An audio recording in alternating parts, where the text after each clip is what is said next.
Donald Trump's first 100 days better than you would think. Let's take the area that was supposed to be his Achilles heel, foreign policy. After flirting publicly with the likes of John Bolton, Rudy Giuliani, and David Petraeus, Mr. Trump settled on dark horse Rex Tillerson, the former chief of ExxonMobil, to be his Secretary of State. Like his boss, Mr. Tillerson had no prior experience in government, which has turned out so far to be an excellent thing. Unencumbered by the can't-do conventional wisdom of the foggy-bottom establishment and its parrots in the Washington press corps, Mr. Tillerson has played the carrot to Mr. Trump's stick, soothing Chinese feathers ruffled during the campaign with their March visit to Beijing and setting up the successful meeting earlier this month between the Donald and the Chinese president at Mar-a-Lago that coincided with the cruise missile salvo fired at Syria's Bashar al-Assad. Since then, the Chinese have openly cautioned the troublesome regime of Kim Jong-un in North Korea not to antagonize the U.S. with further nuclear saber-rattling in the region. Trump is a man who honors his promises, warned the People's Daily, the ruling party's official newspaper.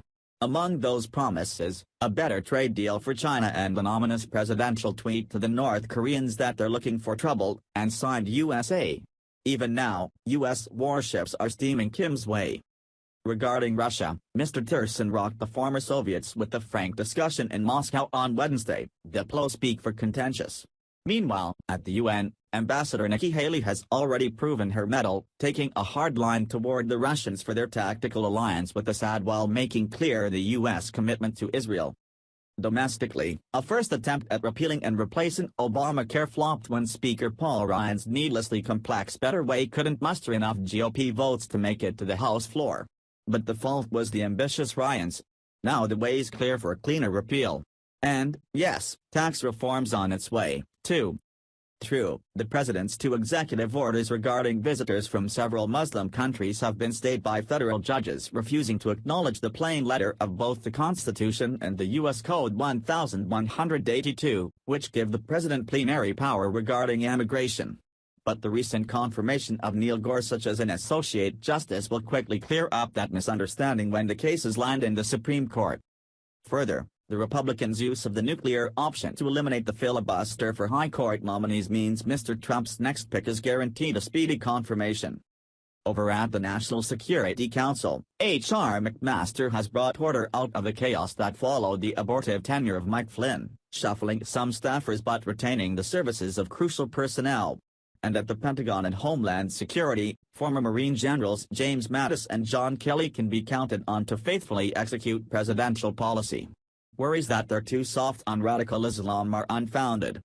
Less remarked but equally important has been the administration's speedy action on downsizing the federal government, proposing real spending cuts and reorganizing the bloated bureaucracy, which has drawn bleats of protest from the D.C. swamp creatures watching their sinecures circling the drain. Mr. Trump's also lifted the hiring freeze, in order to flesh out a still undermanned executive staff and replace Obama holdovers. Despite these clear successes, the media continues to depict the White House as a floundering, latter-day court of the Borgias, a backstabber behind every heiress. But that's to be expected of a novice administration in its infancy. When the smoke clears, look for an uneasy balance of power between Chief Counselor Steve Bannon and Trump's son-in-law Jared Kushner.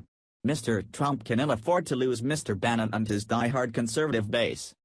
And the sooner the floundering White House press operation is rebooted, the better. The administration has played defense against a hostile, sneering media long enough.